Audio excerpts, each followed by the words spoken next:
अध्याय 18 अन अहंकार से मोक्ष की प्राप्ति, त्याग के माध्यम से मुक्ति। अर्जुन बोले, हे वासुदेव, मैं संन्यास और त्याग को तथा इनके भेद को अच्छी तरह जानता हूँ। श्री भगवान बोले, सकाम कर्मों के परित्याग को ज्ञानी जन संन्यास कहते हैं तथा विवेकी मनुष्य सभी कर्मों के फल में आसक्ति के त्याग को त्याग कहते हैं। कुछ महात्मा लोग कहते हैं कि सभी कर्म दोषयुक्त होने के कारण त्याज्य हैं और दूसरे लोगों का कहना है कि यज्ञ, दान और तप त्याज्य नहीं है। हे अर्जुन, त्याग के विषय में अब तुम मेरा निर्णय सुनो। हे पुरुष श्रेष्ठ, त्याग भी 3 प्रकार का कहा गया है। यज्ञ, दान और तप का त्याग नहीं करना चाहिए, उन्हें अवश्य करना चाहिए, क्योंकि यज्ञ, दान और तप से ये साधकों के चित्त को पवित्र करते हैं। हे अर्जुन, इन कर्मों को भी फल की आसक्ति त्याग कर ही करना चाहिए, ऐसा मेरा दृढ़ उत्तम मत है। हे अर्जुन, अपने कर्तव्य कर्म का त्याग उचित नहीं है, भ्रमवश उसका त्याग करना तामसिक त्याग कहा गया है।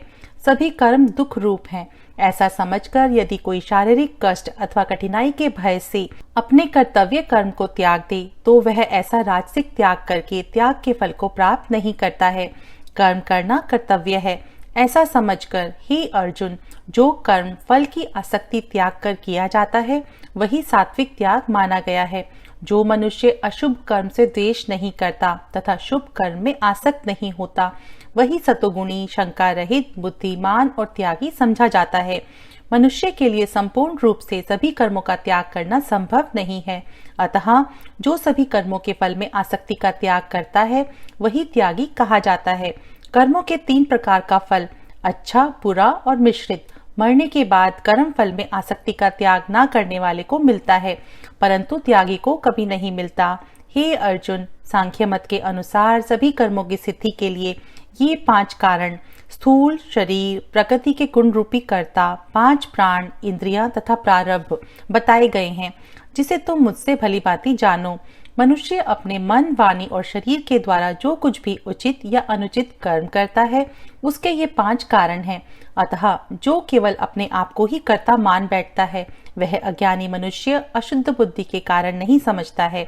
जिस मनुष्य के मन में मैं करता हूँ इसका भाव नहीं है तथा जिसकी बुद्धि कर्म फल की आसक्ति से लिप्त नहीं है, वह इन सारे प्राणियों को मारकर भी वास्तव में ना किसी को मारता है और ना पाप से बंधता है।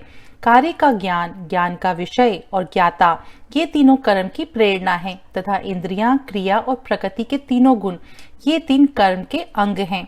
सांख्य मत के अनुसार ज्ञान, कर्म और कर्ता भी गुणों के भेद से 3 प्रकार के माने गए हैं।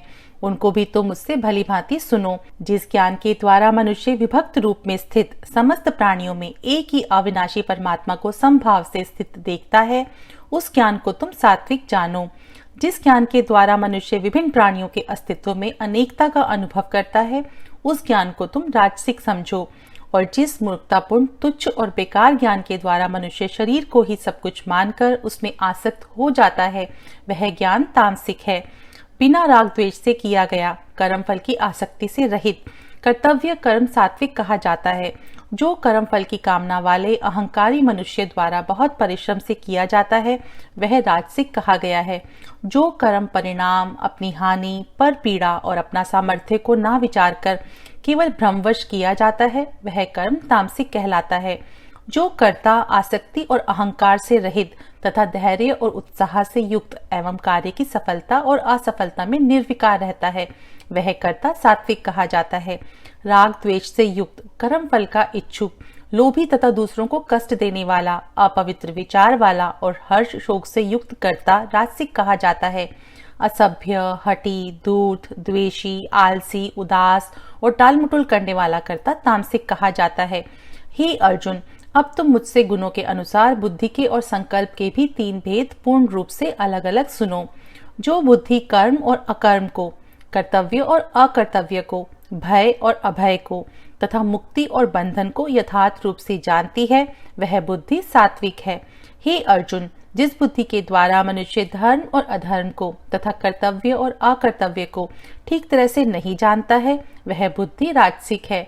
हे अर्जुन, जो बुद्धि अज्ञान के कारण अधर्म को ही धर्म मान लेती है, इसी तरह सभी चीजों को उल्टा समझ लेती है, वह बुद्धि तामसिक है। जिस संकल्प के द्वारा केवल परमात्मा को ही जानने के लिए मनुष्य मन, प्राण और इंद्रियों की क्रियाओं को करता है, वह संकल्प सात्विक है।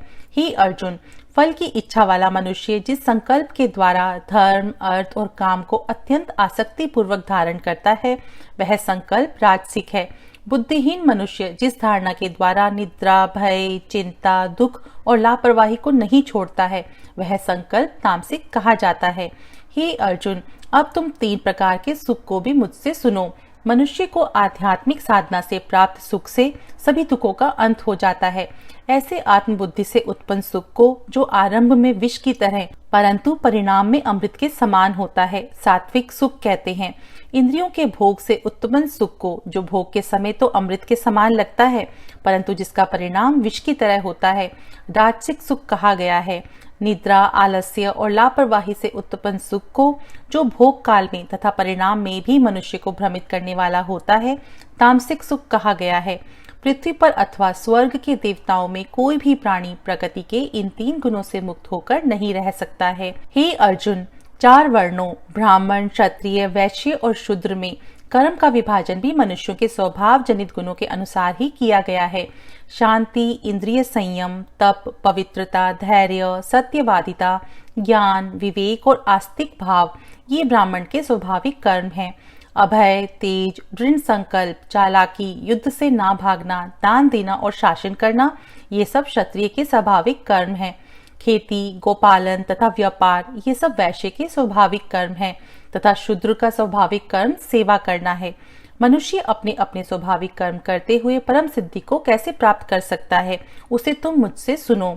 जिस पर ब्रह्म परमात्मा से समस्त प्राणियों की उत्पत्ति होती है और जिससे यह सारा जगत व्याप्त है, उसका अपने कर्म के द्वारा पूजन करके मनुष्य सिद्धि को प्राप्त होता है। अपना गुण रहित सहज और स्वाभाविक कर्म आत्म विकास के लिए दूसरे अच्छे अस्वाभाविक कर्म से अच्छा है, क्योंकि निष्काम भाव से अपना स्वाभाविक कर्म करने से मनुष्य को पाप नहीं लगता है। हे अर्जुन, अपने दोष युक्त सहज स्वाभाविक कर्म का भी त्याग नहीं करना चाहिए, क्योंकि जैसे धुएं से अग्नि लिप्त होती है, वैसे ही सभी कर्म किसी न किसी दोष से युक्त होते हैं। आसक्ति रहित, इच्छा रहित और जितेंद्रिय मनुष्य संन्यास अर्थात सकाम कर्मों के त्याग के द्वारा कर्म के बंधन से मुक्त होकर मोक्ष को प्राप्त करता है। हे अर्जुन, साधक किस प्रकार परम पुरुष को प्राप्त करता है, उसे भी मुझसे संक्षेप में सुनो।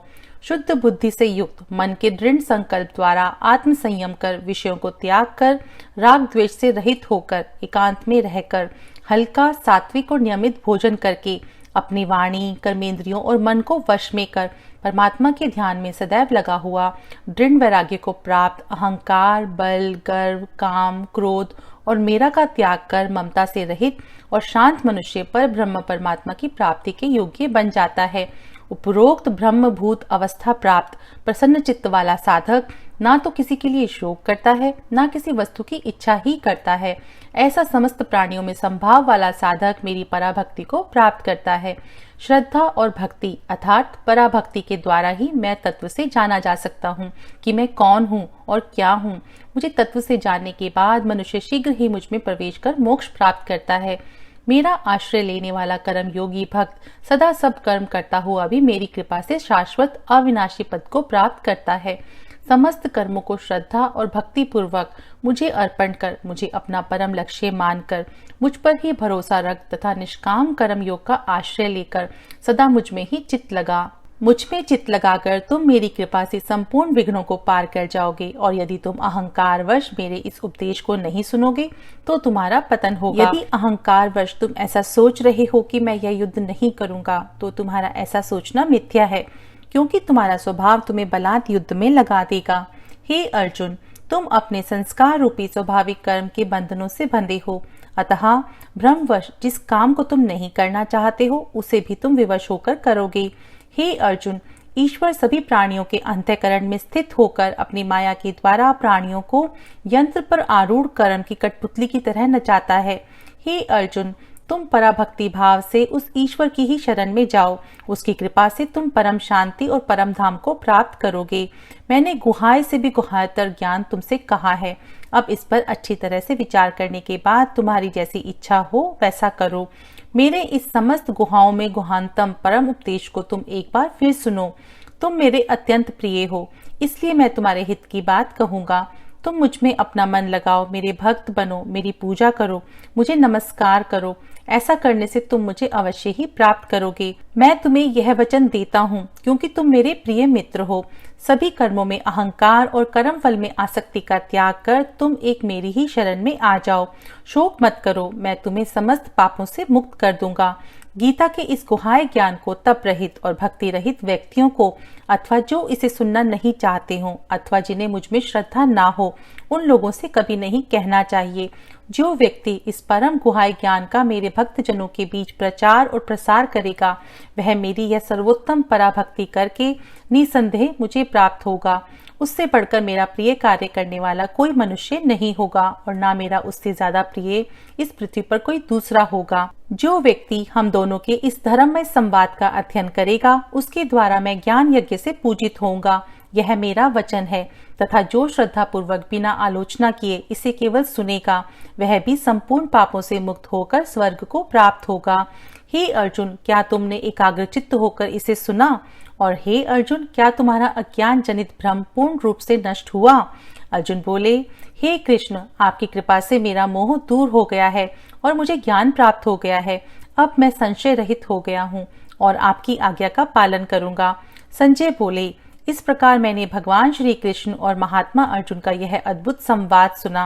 व्यास जी की कृपा से दिव्य दृष्टि पाकर मैंने इस परम गुहाय ज्ञान को अर्जुन से कहते हुए योगेश्वर श्री कृष्ण से सुना है।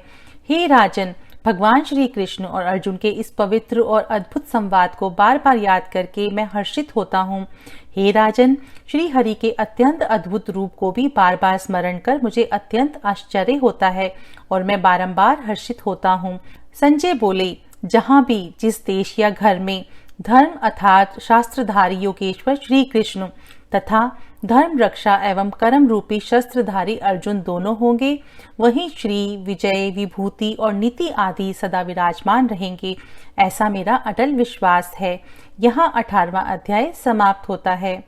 उपसंहार।